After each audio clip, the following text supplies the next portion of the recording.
Hello everyone, welcome back. Now we are going to create our first tabular model. For that, I'll log into the Visual Studio, and then I'll open the Visual Studio. And in Visual Studio, you can see that like on the top, you have multiple file, edit, view, debug, team, and everything, right? So go to the file, click on the new project, and then when you click on the project, new project, you will get a window to select what type of project you want here. So sometimes by default it might have selected something the previous project that you have created, so nothing to worry. Just go to the business intelligence, and here you can see the analysis services. When you click on it, you will have all the different types of analysis services project you have. Basically in the analysis services, we have one is a multidimensional, other is a tabular model. So multidimensional import, it is nothing but the you will be importing from the existing one, and analysis services tabular project, this is the one that we have to use. Or else you also have, you can you have option to import directly from the Power Pivot, or you can import from the existing tabular model. So it's a new one, so I'll just say analysis services tabular project. I'll name it as a my first tabular, and I'll name it as a tabular demo. So solution name is demo. Okay. Now my project will be created, and see, you have to remember, by default when I create my tabular model, the tabular model need a workspace environment for running that, whatever the stuff we do and whatever the data we have, that all the data will be stored in some workspace. So we need some workspace for it, for creating a tabular model. So for that I will give a server name, whichever server I have, I'll give the server name. This is the server name I have, I'll give it, and test connection.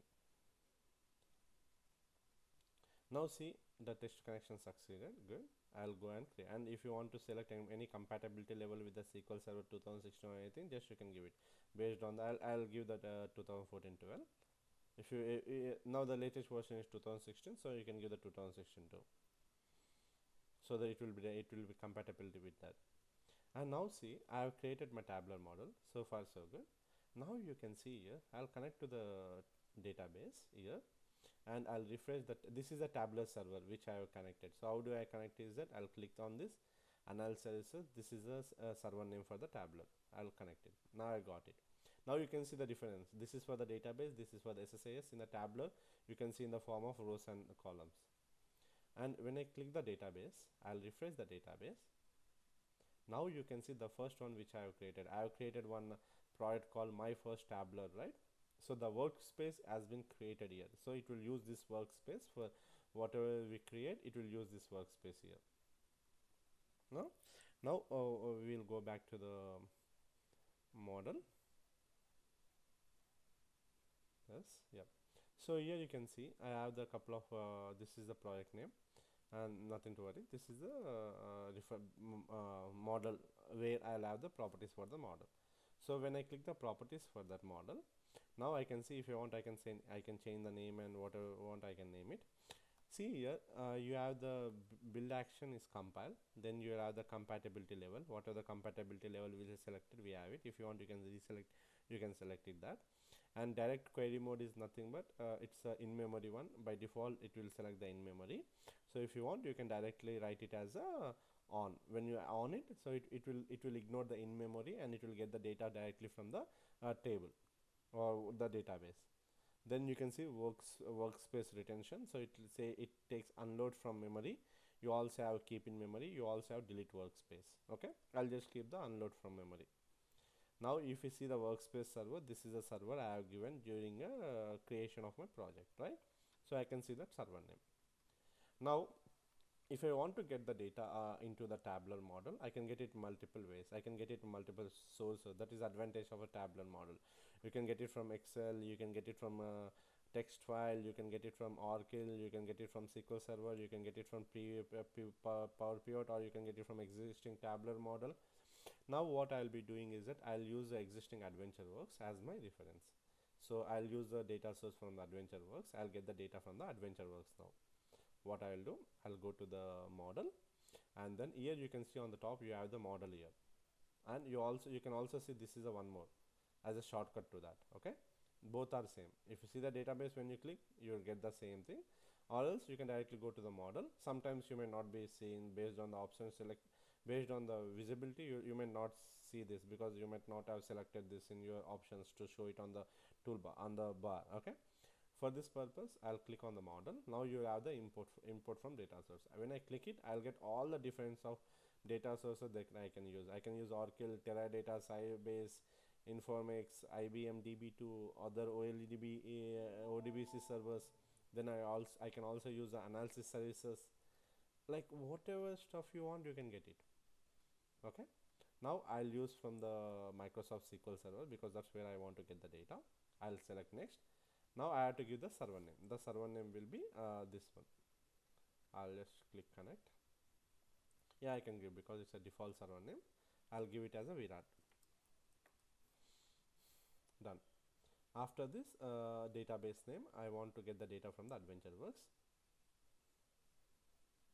AdventureWorks DW 2014. Now here basically we need to give the user ID and password for this. Generally in the companies, what we do is for the security purpose. So in the company you will have a separate Windows user, and that user will be given here. So even it's in the same case with the SSIS cubes too. When you use the impersonation for the data source, generally you have to give some user ID and password. That's a normal standard. There you can give a Windows account, and you can give the Windows account on the password. Currently I don't, it's on my local PC, so I'll give my user ID here. If I want to see my user ID, I can go to the database, new query, and I can write select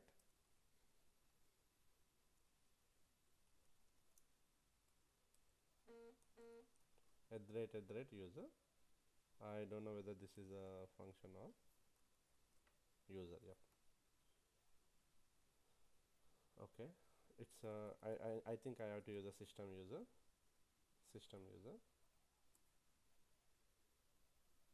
Yep, Virat Baddam. This is the one, I got it.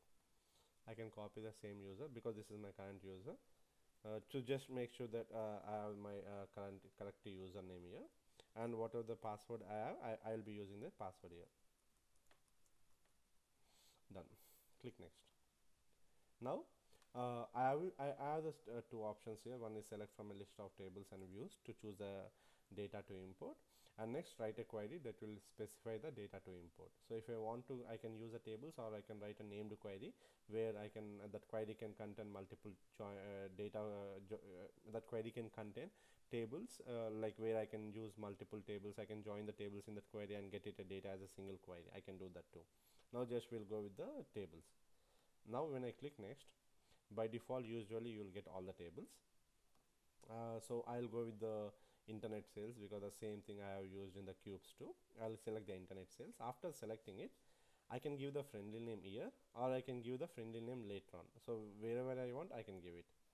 And one more thing is that when you select the fact internet sales, I can even preview and I can filter the data. So what is the advantage of this is, so this is the data I got it. Whatever I have the data, and if I want to filter based on the date, something order data or something, I can click on it. And I can give the range here from where to where I want. I can give it. So why I want to filter is but currently I have less data, so I'm least bothered. But if you have some millions of records, the issue you will be facing is it might take more memory, and even though let's take you are building a sample project, there is no need for you to get all the records. Sometimes the fact tables will have some millions of records. There is no need for you to get all the millions of records, right? You can take sample data, so that one you can filter it here. And okay, by going into the preview and filter, you can filter it. And at the same time, whatever the columns you want, when I click the table, it will show all the columns. So whatever the columns I want, I can select and unselect my columns from here itself. That's what I can do directly from here. Currently I'll take all the columns, save the current filters. No, I want all the columns. Done. Next what I'll do is that so if you want to select all the related tables, you can select all the related tables, or if you want to take only a few tables, like whichever you want, you can take the few tables too. Now by default I want to take the dim date, and I want to take the dim product. These are two tables I will be taking. with me, along with me. Now done, I got it. I'll click finish. When I click finish, I'll get all the records. It will show me the status. So it will show me how many records we got for dim date, dim product, fax sales.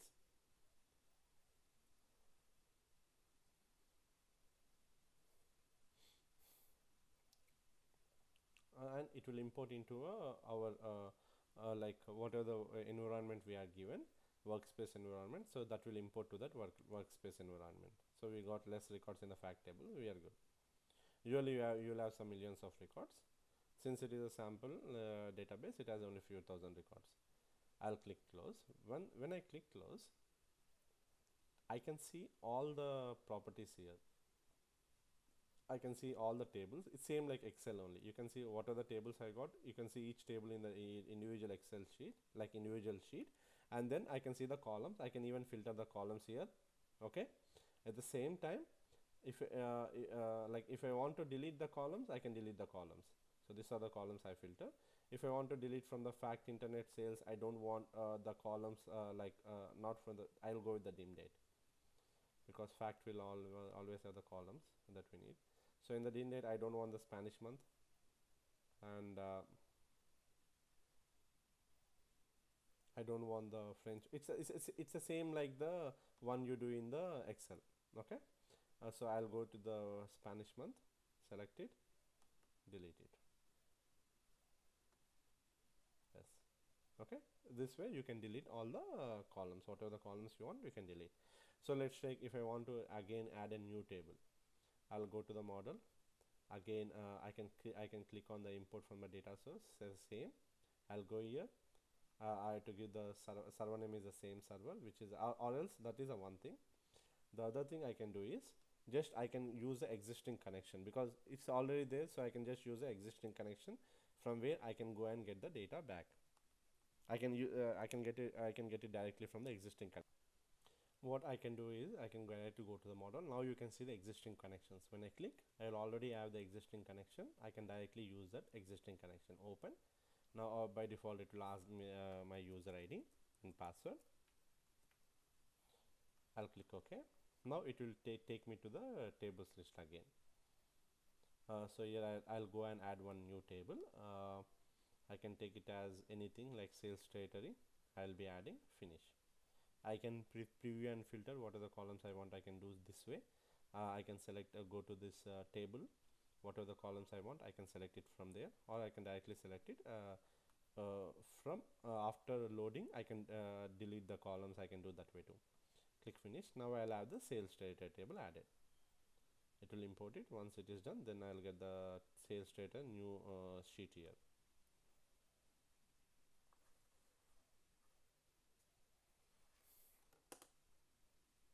Yep, good. So now automatically dim sales territory is added. And now one more thing, if you want to add a new column, you can click on this, and whatever the calculations you want, you can make that calculations, and you can do that way here. Okay, that's the other way. We'll slowly go to that one too. And now you can see at the bottom, you can see one as a tabular, another is a view format. Okay, when I click the view format, now the same tables I'll be getting in the relational way. I'll just have the table name, and I'll not be having any data, just it will show me the table name and other stuff. So now you can see the sales data key, which you pulled it, but the thing is that you pull the sales key, but that is not being stored here. Even though there was a relation, that is not, there was no relation mentioned here now, because you already kept it right as that we pull the data separately, so we have to manually make the relationship between that and this key. Okay, just select it, drag and drop, so automatically the relations will be established. Now this is the other way you can do it. Fact sales territory didn't say territory, because the relationship already exists between these columns. Yeah, okay, already I have created, so done, that's it. Okay, this is the way how you can create a new relationship with the tables and queries. At the same time, now you can see the column names. If I right click the column names, I can rename the column names here itself. That's the one way I can do. Or else I can go to the grid view, where grid view is nothing but it's a tabular view. So I'll go to the grid view. I can go to each and every column, click on the column, and right click rename. So that's the way, other way I can do the renaming columns. Why do we rename the columns is generally the business user they don't understand these keys and other stuff, right? So for that purpose we always rename the columns so that it will be easy for the business users to understand. Now we'll go with the dim sales territory key. I'll rename it. Even the table names also it's better to rename, because they will not be able to understand the facts and dimensions that we always use. The same thing I'll do with the fact internet sales.